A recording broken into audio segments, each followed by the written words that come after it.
Good evening, people. This is your commissioner, Raul Ortega, with the Week 5 recap. I'm hoping to get some video files where I can show my computer screen as well as me, so I can have some really cool things, kind of like ESPN style. So if anyone knows any web recording software that's free and easy to use, shoot some suggestions my way. Let's get down to this. First and foremost, let's get the awards. The Grant Hill Award, most points for the week. Team Jensen, 438 points. His leading scorer, Kevin Love, 118 points.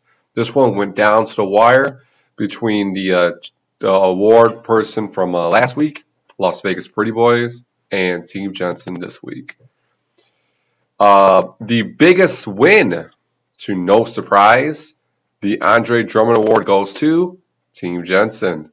113-point win. Blowout, to be exact.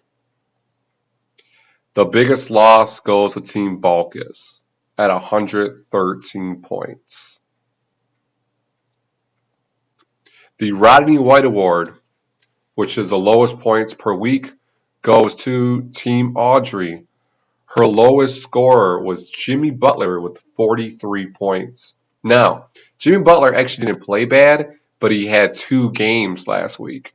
So pay attention to those games, guys, because if you don't have that, if you don't feel like you can get a guy who can get 40 points on one given night, that can cost you a victory. Her highest bench player was Tobias Harris, who had 82 points. Here's something interesting. Jimmy Butler and Tobias Harris actually had about the same amount of average, but Tobias Harris played 4 games. Jimmy Butler played 2. The top 20 guards, from 20 to 11, there are 2 free agents. Zach LaVine, 67 points.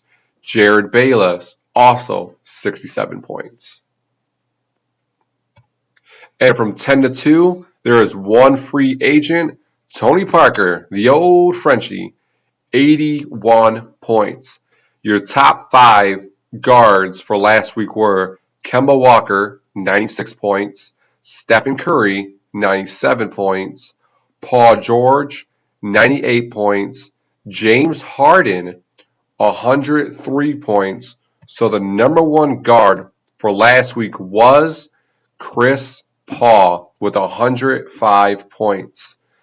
He had 26.3 fantasy points per game, 19 reality points per game with 8.8 assists per game, along with 2 steals per game and 3.5 rebounds per game. Great job, CP3. The top 20 forwards from 20 to 11, there are 4 free agents. Costa Koufos, 79 points. TJ Warren, 82 points. Gorjue Dieng, 83 points. Robert Covington, 89 points. From 10 to 2, there were no free agents, but with 4 of them in the 11 to 20, that's pretty good. The top 5 forwards were Paul Millsap, 103 points. Kevin Durant, 106 points. Kevin Love, 118 points. Blake Griffin, 123 points.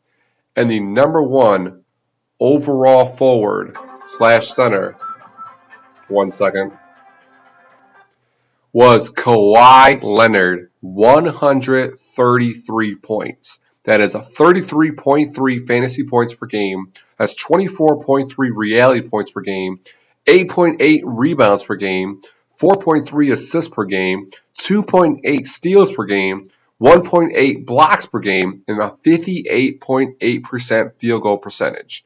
Amazing. He literally dominated in every category. That's my pick for Defensive Player of the Year, by the way.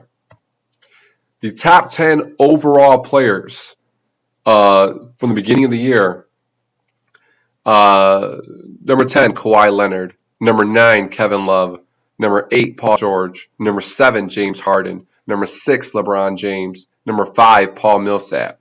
Number 4, Andre Drummond. Number 3, Blake Griffin. Number 2, Russell Westbrook.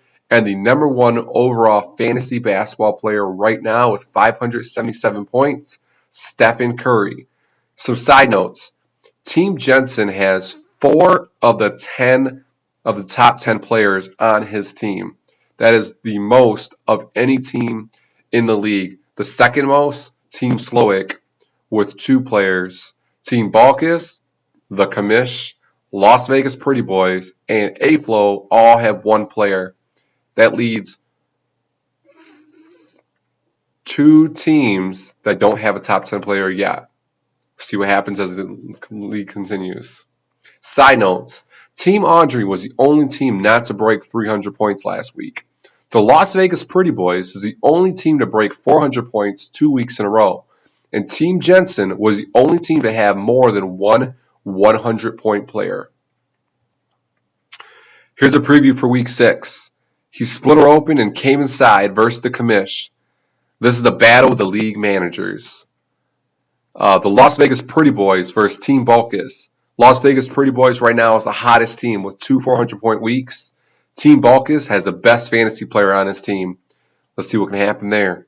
Team Slowick versus Team Jensen. The question is, can Team Jensen stop the undefeated streak of Team Slowick? And finally, Team Audrey versus Team A-Flow. These are the last 2 winless teams left. One person's going to have another win. The other is going to be winless. So that's the preview for this week. Got another video coming up later on this week. Another video towards the end of the week to set you up for Week 7. And like always, good luck. Make trades. Pick up who you need. And get yourself a W. This is the Commish signing off. Have a good one.